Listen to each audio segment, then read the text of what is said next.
கீழ்வானம் வெள்ளென்று எருமை சிறு வீடு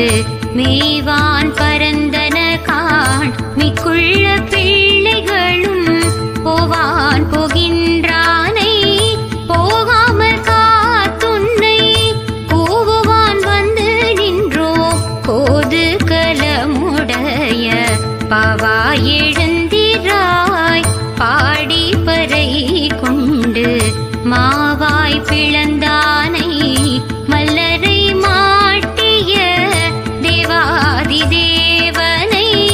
சென்று நாம் சேவித்தால் ஆவாவென்றாராய்ந்து அருளேலுரம் பாவா.